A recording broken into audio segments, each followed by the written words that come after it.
Usai 2 hari memanggil calon menteri, wakil menteri, dan kepala badan, Prabowo memberikan pembekalan di kediamannya di kawasan Hambalang, Bogor. Pada hari pertama, Rabu 16 Oktober lalu, sebanyak 59 orang calon menteri ikut dalam pembekalan di Hambalang.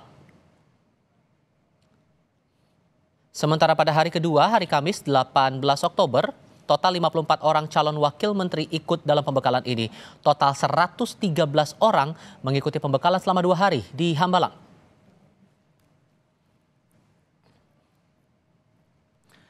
Pada Senin pekan ini, Prabowo memanggil 49 orang calon menteri ke rumahnya di Kertanegara, Jakarta Selatan. Melihat yang datang pada hari Senin, 23 diantaranya merupakan kader partai politik, sementara 26 lainnya bukan berasal dari partai politik.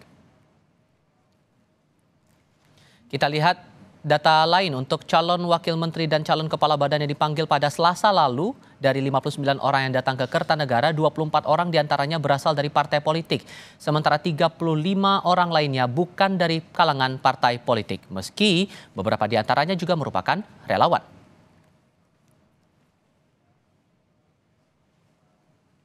Presiden terpilih Prabowo Subianto kembali memberi pembekalan kepada calon wakil menterinya di Hambalang, Bogor, Jawa Barat. Hari ini merupakan hari kedua pembekalan calon anggota Kabinet Prabowo Gibran. Kami coba bahas hal ini bersama dengan para narasumber. Di studio Kompas TV sudah bergabung politisi Partai Golkar Ridwan Hisyam. Pak Ridwan, apa kabar Pak?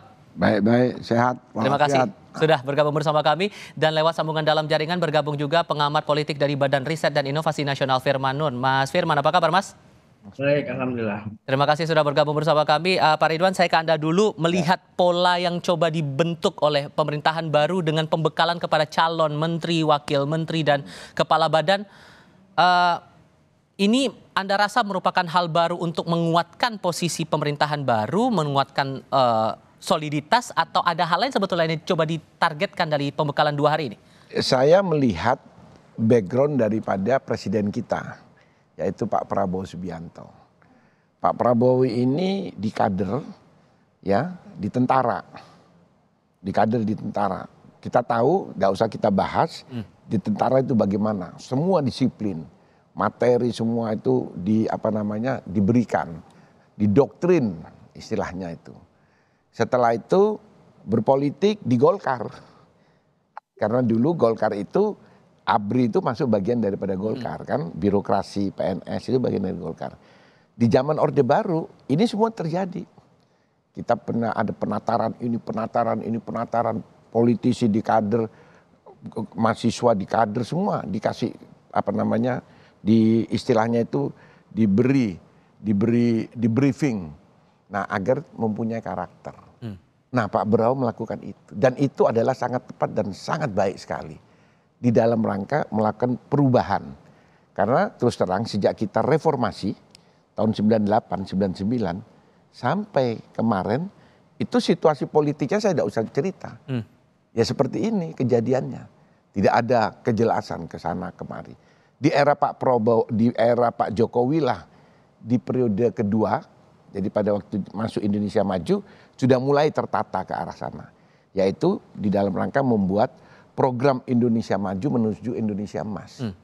Kalau ini kita jalankan di periode Orde Baru dulu, itulah yang namanya Pelita 1, Pelita 2, Pelita 3, Pelita 4, Pelita 5. Ada GBHN. Tapi sejak reformasi kita kan tidak punya GBHN.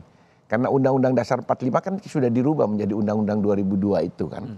Nah sehingga Pak Prabowo mengambil loncatan untuk supaya ini keberlangsungan. Apa yang disampaikan Pak Jokowi tadi itu betul. Saya sejak dulu mendukung Pak Jokowi salam 3 periode. Saya dulu kan salam 3 periode. Nah, tapi salam 3 periode itu tidak mungkin karena Undang-Undang Dasar 45 kita tidak membolehkan. Dia cuma 2 periode. Nah, sehingga salam 3 periode itu harus kita artikan keberlanjutan. Jadi keberlanjutan apa? Program yang telah dicanangkan oleh periode Pak Jokowi bersama Pak Ma'ruf Amin. Inilah tadi yang dijalankan oleh Pak Prabowo. Karena Pak Prabowo tidak memulai dari nol. Kalau mulai dari nol, sama dengan Pak Jokowi mulai dari nol setelah SBY. Nah, itu tadi maksud daripada apa yang disampaikan ini. Sampai materi-materi pembekalannya itu ngomongin geopolitik, masalah anti korupsi juga, masalah penanganan how to communicate, begitu, masalah komunikasi. Goalnya mau membawa Goalnya apa sebetulnya mau coba ditegaskan, ditekankan ke para calon menteri, calon wakil menteri, dan para kepala badan ini? Agar semua calon menteri ini dalam satu nafas dengan presiden. Jadi jangan lari-lari. Geopolitik itu kita harus mengetahui sebagai pemimpin kan. Mereka kan menteri, wakil menteri, ini yang membawa rakyat 200 juta lebih ini. Harus satu. Tidak punya visi yang lain, yaitu visinya presiden. Karena presiden yang dapat mandat dari rakyat. Bukan menteri tidak dapat mandat dari rakyat. Yang dapat mandat adalah presiden. Dia cuma diangkat sebagai pembantu presiden. Sifatnya membantu. Beda dengan anggota DPR. Anggota DPR itu dipilih oleh rakyat. Tidak dipilih oleh presiden, tidak diangkat oleh presiden. Nah jadi tolong para menteri-menteri ini, wakil menteri, jangan terus sok-sokan. Wah saya bekas DPR sekarang jadi pembantu presiden. Kalau saya nganggap turun pangkatnya. Oke. Turun dia. Jadi dia dulu wakilnya rakyat, sekarang pembantunya presiden. Jadi harus tahu jadi pembantu presiden, harus taat apa perintah presiden jalankan. Nah, itulah yang didoktrinkan oleh Pak Prabowo di Hambalang. Bahkan sebelum masa pelantikan dan penetapan siapa saja yang layak dan pantas itu tadi. Bisa-bisa kalau di dalam evaluasi dilihat ini, ya belum tentu dilantik. Dilantiknya nanti Pak Prabowo-nya aja belum dilantik. Ada kemungkinan bahwa seratusan orang ini bisa jadi ada yang batal juga? Itu sangat bisa. Semuanya kan belum serba belum pasti. Oke. Bahwa itu memang persiapan, ya. Nah itu. Nah saya sangat sangat mendukung lah. Tadi kan ada materi masalah artificial intelligence. Ini harus diajarkan. Oke. Karena kita masuk dalam era digitalisasi dan era ke depan secara global. Kita tidak bisa lepas itu. Dan mereka yang istilahnya yang seumur-umur saya ini kan sudah tidak tahu masalah itu. Nah, tapi kan kita harus punya orang-orang ahli sehingga kita bisa tune in dengan kondisi saat ini. Oke. Mas Firman, ini upaya untuk biar para calon pejabat atau calon-calon orang-orang yang akan masuk di kabinet ini bisa tegak lurus pada arahan Prabowo dan Gibran di pemerintahan baru. Anda menangkap hal yang sama juga atau ada perspektif lain soal ini? Iya, saya kira memang arahnya ke sana ya, karena kita bisa lihat juga bahwa background dari calon menteri dan calon wakil menteri ini kan beragam. Dan tentu saja memiliki cara pandang yang juga beragam, punya visi misi yang juga ada kekhasan masing-masing. Nah, hal ini ingin diingatkan dan disatukan oleh Pak Prabowo agar di tengah keberagaman itu saya sebagai pemimpin pemerintahan ingin mengarah ke sini gitu, ke satu titik. Dan inilah momen ketika sejak awal Pak Prabowo sudah mewanti-wanti dan memperingatkan bahwa kira-kira yang akan saya bawa kabinet ini adalah satu kabinet yang memiliki kesadaran geopolitik yang besar, yang mungkin selama ini agak terbengkalai nih saya lihat ya. Jadi ada kesadaran bahwa kita hidup di ranah global, di mana ranah global itu selain punya tantangan tersendiri, tapi juga memberikan peluang-peluang besar bagi bangsa kita, begitu ya. Dan kita juga harus waspada dalam melihat perkembangan global. Kita harus punya kematangan di dalam melihat konstelasi politik internasional, karena walau bagaimanapun kita tidak hidup sendiri, kita ada hidup di dunia global. Nah, saya kira kesadaran ini ingin ditekankan karena mungkin ini juga bagian dari solusi jangka panjang yang ingin dijalankan oleh pemerintahan Pak Prabowo begitu ya, mengingat perlu banyak solusi bagi negara kita saat ini dan pilihan untuk mendekat pada konstelasi global saya kira itu masuk akal karena memang sekali lagi di situ juga akan ada peluang bagi bangsa kita untuk melakukan sesuatu demi kepentingan bangsa kita juga. Dalam 2 hari topik pembahasan atau topik pembekalan itu menurut Anda semuanya relevan atau justru harus ada hal lain yang coba digali sebetulnya dalam pembekalan itu? Saya kira untuk suatu pembekalan yang dengan waktu singkat, saya kira materi yang diberikan itu relevan ya. Kita lihat misalnya masalah anti korupsi, saya kira ini satu hal yang memang harus segera kita sebagai bangsa selesaikan secara tuntas dan itu mungkin juga harus dimulai dari sisi pemerintahan sebagai elemen yang akan memberikan contoh dan memang juga merupakan elemen yang punya potensi untuk melakukan korupsi sebagaimana yang terjadi biasanya begitu dan ini sangat merugikan baik dalam melaksanakan program-program pemerintah tapi juga di dalam upaya mensejahterakan kepentingan rakyat secara global. Jadi saya kira memang beberapa materi itu juga sangat lengkap, tapi akan alangkah indahnya lagi sebetulnya jika juga ada tema-tema yang terkait dengan penguatan demokrasi ya, dan juga penguatan terkait dengan hak asasi manusia yang juga kalau bisa didalami lagi itu salah satu problem kita saat ini yang saya kira tidak bisa ditinggalkan ketika kita memang harus bertarung di level global, kita Oke. harus bersikap anti korupsi, kita harus terus melanjutkan pembangunan begitu ya. Saya kira pembangunan demokrasi juga menjadi sangat penting karena ini akan saling menopang dengan pembangunan dari sisi ekonomi. Karena tanpa ada pembangunan demokrasi yang baik, tentu saja itu juga menjadi sumber korupsi pada akhirnya Oke. karena tidak ada transparansi, tidak ada checks and balances. Saya kira itu juga salah satu tema yang menarik begitu ya. Masalah demokrasi ini gimana Pak Ridwan kalau Ya, merespon itu? kalau saya selain demokrasi dulu, anti korupsi tadi ini menarik Aha. tadi disampaikan Mas Firman itu. Karena terus terang korupsi di era sekarang ini sejak reformasi semuanya itu sudah istilahnya berlebihan sudah. Nah itu korupsi itu. Jadi istilah sekarang kalau di zaman Orde Baru korupsi itu orang sembunyi-sembunyi, malu. Kalau sekarang korupsi berjamaah, tidak bisa sendiri, tidak ada malunya sekarang ini. Nah itu harus di stop oleh Pak Prabowo. Yang bisa stop Pak Prabowo, yaitu dari apa? Dari Pak Prabowo mengetatkan semua ini tadi. Dan yang kedua alat penegak hukumnya. Apakah itu KPK, apakah itu Jaksa Agung dan lain-lain. Jadi bukan ini sebagai jargon. Anti korupsi baru jargon sampai sekarang. Oke. Saya juga lihat Pak Prabowo ya waktu kampanye kan juga anti korupsi. Tapi tolong jangan sampai cuman jadi jargon. Di zaman Pak Jokowi waktu kampanye di pertama sama anti korupsi. Tapi korupsinya tidak berubah, tambah besar lagi. Malah turun indeks persepsi korupsinya begitu. Korupsinya kan. Nah jadi janganlah korupsi itu karena rakyat tidak senang dikorupsi dijadikan cuma alat kampanye. Oke. Jadi harus ketat. Jadi jangan menterinya saja diberi ini ya, tapi masyarakat termasuk penegak hukum. Karena biasanya yang bermain itu adalah orang di luar. Oke. Diiming-imingi, akhirnya terjadilah korupsi, pelakunya pelaksana penegak hukumnya juga diiming-imingi. Nah inilah tadi. Nah kalau masalah persepsi demokrasi, saya kira kita ini sudah menjadi negara demokrasi yang hebat. Jadi kalau kita lihat negara demokrasi kita ini yang terbesar keberapa? Kedua. Amerika ya nomor 1, dia penduduknya 300 juta, kita penduduk demokrasi. Kedua kita ini. Oke. Cina itu tidak demokrasi, penduduk besar. Oke. Nah, tetapi yang harus kita sadari dan saya harapkan Pak Prabowo itu mengerti persis karena dia seorang apa namanya dididik di militer.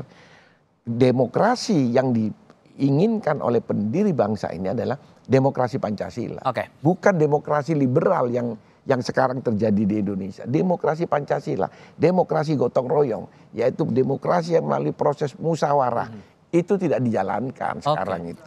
Di balik dari pembekalan yang diberikan kali ini, hal menarik juga yang dicermati adalah masalah jumlah orang yang mengikuti pembekalan ini. 113 orang, Pak. 113, Jadi makanya muncul persepsi bahwa pemerintahan baru nanti akan sangat besar. Oke, terlepas bahwa waktu itu Pak Prabowo juga sempat bilang ini negara besar makanya kita butuh kabinetnya juga besar begitu. Tapi apakah tidak berlebihan dengan 113 orang mendapat pembekalan yang kemudian diproyeksi untuk masuk ke pemerintahan baru? Ya. Sebanyak itu apakah akan jadi efektif efisien untuk pemerintahan baru ke depan? Tergantung Pak Prabowo. Semua tergantung pada pemimpinnya. Dalam hal ini Pak Prabowo dan Gibran. Dia efektif tidak efektif tergantung pemimpinnya. Dia bisa cuma 30-40, kalau pemimpinnya tidak bisa menjalankan ya tidak efektif juga. Dia besar kalau dia bisa jalankan, tapi kecenderungannya besar itu tidak efektif. Kecenderungan, tapi kalau dia bisa berubah, bisa efektif. Prinsip zakon kabinetnya nggak terpenuhi dong kalau gitu. Nah makanya saya bilang kan tadi, itulah yang namanya janji politik. Saya tidak mau bahwa anti korupsi itu adalah jargon politik. Nah penyusunan kabinet ini, tadi masyarakat yang bilang kan, mana dong zakon kabinetnya? Yang masuk para politisi, para tim sukses, relawan-relawan semua. Mana yang zakon kabinet? Kan gitu, itu jargon. Tetapi itu adalah konsekuensi daripada demokrasi liberal. Kenapa? Pak Prabowo tidak bisa menyingkirkan orang-orang yang berjuang bersama memenangkan dia. Orang-orang Zakon tadi tidak bekerja, tidak turun, dia ada di tempat-tempatnya. Terus bagaimana mau diajak memimpin? Dia tidak bekerja. Yang orang kerja keluar keringat, loh saya kerja keluar keringat kok tidak dipakai, jadi masalah nanti. Oke. Nah, itulah konsekuensi daripada sistem demokrasi kita sekarang. Karena kita menjadi demokrasi liberal. Sila keempat tidak dijalankan. Oke. Yaitu kerakyatan yang dipimpin oleh hikmat, kebijaksanaan dalam permusyawaratan perwakilan. Semua dirubah di dalam reformasi. Saya ini ikut semua loh. 4 amandemen itu saya ikut. Karena saya masuk di Senayan sejak 97, masih Pak Harto saya sudah di Senayan. Nah sampai terakhir sekarang ini. Nah tidak dijalankan. Yang namanya tadi itu musyawarah itu. Itulah penyebab daripada kenapa Pak Prabowo tidak bisa menghindar. Orang-orang yang tidak bekerja tidak bisa masuk di situ. Bagaimana mau masuk dia? Oh nggak bekerja kok disuruh masuk memimpin. Karena akan dituntut oleh orang mereka yang bekerja. Oke, ditahan dulu di situ. Mas Firman, gimana merespon itu dengan jumlah 113 orang yang coba dijaring begitu untuk pemerintahan baru? Prinsip Zakon kabinetnya terpenuhi atau tidak? Kalau dengan mendengar alasan dari Pak Ridwan tadi? Memang Zakon ini lebih menekankan pada aspek keahlian ya.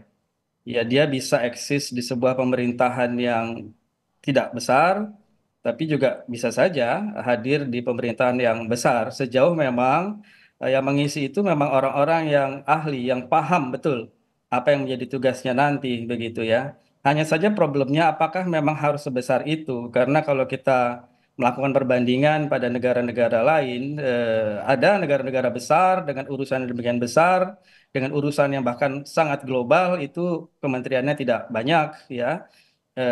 Hanya sepertiganya kalau kita ambil contoh Amerika Serikat misalnya, sepertiga dari apa yang mungkin akan nanti dibangun oleh Pak Prabowo gitu yang sampai 40, dia mengatakan 46, 49 begitu ya. Saya kira ini sangat besar dan karenanya memang potensi tadi untuk tidak efektif itu atau terjadinya tumpang tindih itu menjadi besar, dan yang sudah pasti kelihatan di depan mata adalah memang anggaran yang membengkak begitu ya.